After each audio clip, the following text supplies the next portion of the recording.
Hey, well, welcome to the Sand Devil pregame and potentially halftime show. But this is the first round of the state basketball tournament as it is COVID 2021. And I'm so excited to have Neve Redhair with us. I'm going to ask her to introduce herself. She is a senior, one of the leaders on the paid Sand Devil team. And we're going to talk something about, other than basketball, imagine that. We're going to actually talk about some academics. But hey, Neve, introduce yourself. Neve Redhair, Yanishia, Twitchin Nishla, Ashinghan Bashichin, Hanagachni Dashache, Bilagana Dashanala. I was born in Tuba City, but I've been living in Page since third grade, and I used to live in Phoenix.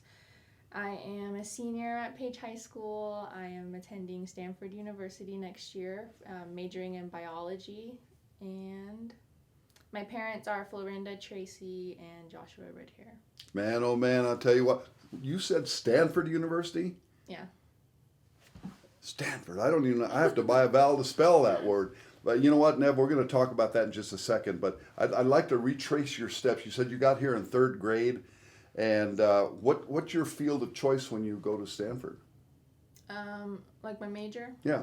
Biology, because that's what my mom, she went to St. Louis and GCU, played basketball there, but that's what she majored in. So I'm just kind of like following her footsteps. Yeah, because she's a PA right now. She works at the clinic in Lachie, and I've just admired her work, like kind of hearing secondhand of what she deals with, her patients, not her patient info, but just her happy experiences being a PA. So I really like that field of work, and I've kind of grown up hearing it from her, so that's what kind of motivated me to try medicine, because it seems like a great field of medicine. So ultimately biology, but that's a stepping stone to potentially medicine. Yeah. Did I hear somewhere you said that you might want to be a surgeon? Yeah. Seriously? That's like my biggest goal. So how I look at it is throughout high school, I was kind of underestimating myself. I was like, maybe I'll go to U of A or ASU, a state school. You mean them crummy schools? not Did necessarily. you say that? I mean, come on. But that's what I kind of thought in my head. So I was like, okay, I'm never going to Stanford or another school like Harvard, all the Ivies and big top schools. Sure. But now that I kind of accomplished that goal, I'm kind of like, oh, what else can I do? So I think eventually I'd want to become a surgeon. I don't necessarily know what type, because it could change throughout. Sure. But yeah, medical school is on my list. And well, I heard a couple really good things in there, because in order to get, well, you know what, you had to study Stanford in order to even apply, right? Mm-hmm. And you said you had some exposure to Stanford because of some basketball? Yeah. Tell just a second about that. How did you get exposed to Stanford? So my club team that I've been playing with, I think since we were about 10. It's been a lot of years. But the same starters that I start with right now, they were part of the team I grew up playing with. You guys have been playing since you've been 10 years old, most of you? About, yeah. I believe all 5 of us that are starting right now. That's amazing, isn't it? I grew up with them. So. Wow. Mm-hmm. We actually fundraised. We did like car washes and different sales. I can't remember exactly which, but we fundraised to go to a Stanford women's basketball camp twice in a year. So we took a van out there and we all traveled together. We spent, I believe it was 3 days out there in a dorm, and we had a lot of fun. But one of the things I remember there is they enforced, it was #NerdNation, something like that. And it was kind of the first time I realized you can be an athlete while also and still be a nerd. Studying at a very prestigious college. So it kind of opened up doors for me in the terms of my own mind, thinking I can still be really good at basketball, play through high school, but focus on academics as well. Sure. Because that's what the girls who were on the women's Stanford basketball team did, and I was like, if they can do it, I can. So I just took that home and applied, because that's awesome. So again, third grade, from here on this way, how did you just sustain kind of that desire? Because in order to sustain that desire, that takes a lot of work. It's just like basketball. Yeah. Every day you practice the same things. And because it takes not only muscle memory, but it takes this to think about what you're doing to the point where you don't have to think about it because it becomes natural. So about when did I'm going to go to Stanford become natural to you? What grade level? How did that? Because your mom planted the seeds, and probably continued to do that as you grew up. And she was the one. You better get your homework done. Before you go out and feed the sheep and everything else, right? Yeah. I think it started becoming like more realistic as I went up in high school throughout my different teachers. So Right. my first teacher that I really loved, her name's Miss Vale. She was my algebra. Gosh, awesome teacher. Yeah, she was my algebra 2 teacher. Yeah. And she was just kind of like, wow, because I was a freshman in that class with like other juniors and seniors Sure. too, because I started math a little early. But anyways, she was kind of like, oh, you're an amazing student, just like encouraging me. And then Right. my sophomore year, Mr. Dubé, Oh yeah. he's my other pre-calc teacher. He was just like, I've known students who went to Vanderbilt, who went to Dartmouth, other very nice schools, and he was like, I think you're gonna go somewhere like amazing. So Wow. that really boosted me up. So and then Mr. Adams, he was my science teacher. Josh. Yeah, he taught me. He was a good teacher. Yeah. Oh come on. He taught me Josh chemistry. Adams. He taught me chemistry, so Yeah. that was fun because he Neat. made chemistry fun. I always hear like horror stories about, chem, I hated that class, but Really? That was yeah. my favorite class. Well, berries. Holy smokes! I love the ring. Yeah, but he also encouraged me as well, Sure. and just kind of other teachers as well, not just those three, but those were the main. Three that kind of stood out. Yeah. But I'm sure every teacher you had said, you know what, let's keep going. You can do better and all those kind of things, right? Yeah. And they started feeding you more. Mm-hmm. And then the main, Charlotte Nakadene, Miss Oh, Nakadene, she yeah, coaches us. Yeah, she's the counselor at the high school too. Right. So she wrote my teacher letter of recommendations and helped me, because obviously in basketball and academics as well, she kind of helped me pave my way to Right. go to like summer camps. I went to a research internship at Vanderbilt in Nashville. She What? helped me kind of All the build way my- from the reservation to Vanderbilt. Yeah. My gosh. So she helped me get a recommendation there and just kind of guided me along the way. So I Right. think that group of teachers helped kind of shape. Man, I tell you what, I'm hearing an earful, and I have to stay off of it. That's like a full 5-piece meal that you've just thrown out. But I mean, the key ingredients: first, something was planted in you. Next, you had teachers that started pouring into you. Then you had a counselor that grabbed a hold of you. But that all went, it all went side by side with the young ladies you grew up with too, Yeah. and just the group of people you grew up with. Mm-hmm. And I love the story of the support. That, man, it just expanded your horizons like crazy. But then why did you finally settle on, well, you probably applied to several schools, right? Or do you just pick Stanford out? So I applied to Stanford for restrictive early action, which is like I applied, I think it was on October, and I know December. Right.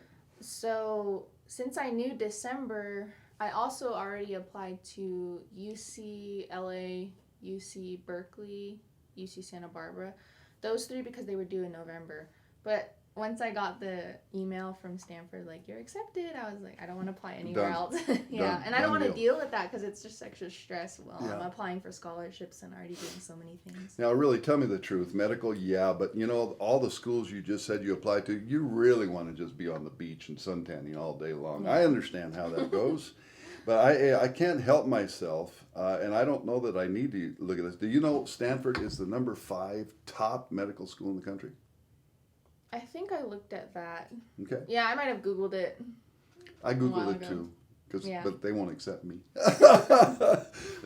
but the number 5 in the country, and I started looking at what Stanford allowed to be, because they have a lot of students that apply for certain schools. And in your area, 45,000 students, and this is the 2023 range. They're already looking at 2023. 45,000 students, and they accepted 2,000. Yeah, It was way back. I think the last time they had double digit acceptance, that means 10% or more of the class that applied got in. Yeah. 2011 was the last time they had double digits. Oh. Stanford is the hardest university to get into in the United States. They've got a 4.3% acceptance rate. You're the 4.3. Yeah, and I was crazy. Like, that statistic just ran through my head when Right. I looked at that email. I was like, Yeah, seriously? how am I? There's no way I can, Yeah. I'm from the Chi. But isn't that a tremendous thing? Yeah. And I do want to say that we're going to talk to Jonah Holiday, because he got accepted to ASU Barrett's honor school, and that's really quite an accomplishment as well. Already an accomplishment, but it's the beginning of you've climbed a kind of a steep hill in academics, but also in basketball and those kind of things. But once you say, you know what, this isn't that bad. We can get this done. Hey, Neve, you've really run quite a race here in Page, Arizona, Lachey, and coming to Page, Page Unified School District. And there's a lot of kids out there that look up to you guys. So, parting words as your senior year is coming to an end, believe it or not, to them, and how would you, just real simple advice would you give them? I would say to just simply step out of your comfort zone. That's what I did. Not so much my freshman and sophomore year, but as I've grown up, and I just did what I wanted to do. And like, I thought, join student council, join clubs, do sports you think you might like. Just step out of your comfort zone, and I think it'll really benefit you in the long run. Yeah, that's what I've got to say. Great advice. And what you say really is a tag to one thing that really is a given. One, that participate in something else. And like you said, open your horizons up a little bit. Be able to dream dreams, right? And so extracurricular things in the schools. Get into music. Get into drama. Get into science club. Get into various things where you can start getting a flavor for what might be out there. And don't limit yourself in terms of possibility. Because when you had your eyes open at Stanford, how old were you? Probably 12. 12 years old. Yeah. And now you're 42, finally graduating from high school, and you get into that school that is almost impossible to get into, right? Yeah. So don't be afraid to dream, go after it. But also the intimidating thing about some of these schools, because the consistency of what you've done through high school really pays off, because they show the average ACT score of those that get into Stanford, the average SAT score that get in. Their scores, and it does say like 65% of their incoming class will be from public schools, which is really pretty interesting. And but anyway, you have to do the stuff.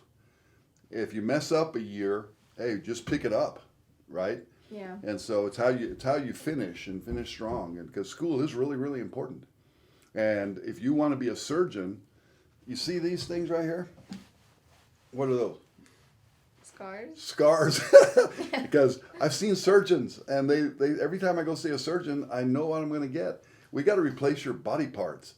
And so I got brand new knees, brand new hips from people that go to school like you, and they did a great job. And maybe if I'll still be around to hit you up and have another wing named after the Candyman, because I paid a lot of money to those people. Sounds good. Anyway, we're going to finish this, Neve. I want to talk to you about 2 minutes about the basketball stuff, but any final words to people? And I really appreciate you shouting out to those teachers, because they really get people over the top. They get their students over the top, and giving those expectations that, hey, they can be yours. Yeah, along with the support system I mentioned earlier, I just want to give a recognition to my coach, Ryan Whitehorse. He also he teaches the home health aid curriculum at the high school, and that's also got me into the CNA program that I'm taking at the community college here. But he was a big asset, along with Miss Nakadene, as far as binding together academics and athletics, and also the booster club this year for kind of helping. Yay, boosters. Yeah, because they paid for our meals when we went away. Ooh. So just kind of all the help they've done for us And this all year the to snacks. make our season. And all the snacks. Yeah, Yeah, absolutely. Well, that's awesome. Mm-hmm. A couple minutes about tonight. Wickenburg. Do you even know who they are? I mean, the Cowboys. No, Wickenburg. I've watched like 3 they're the minutes Wranglers. of film They're the Wranglers. on them. Okay, so your assignment tonight? Number 14. That's Peterson. Yeah, I think so. Okay, and why number 14? I believe she's their second post, and most of the time Ryan will give me or Emma the assignments that we need to focus on, besides from the main post. But I heard you say earlier they're their top 2 scorers, I believe. Yeah, they are. So I'd probably want to, shut them down. Sure. And hopefully win. And hopefully win. Yeah, it's always up in the balance. That's why they play the game, so they say. We're here with Neve Redhair. Hey, she's a rock star. She is a pit bull when it comes down to defense, and I feel really sorry for Miss Claire Peterson. She's in trouble tonight. Hey, good luck tonight in the ball game. Thank you. All right.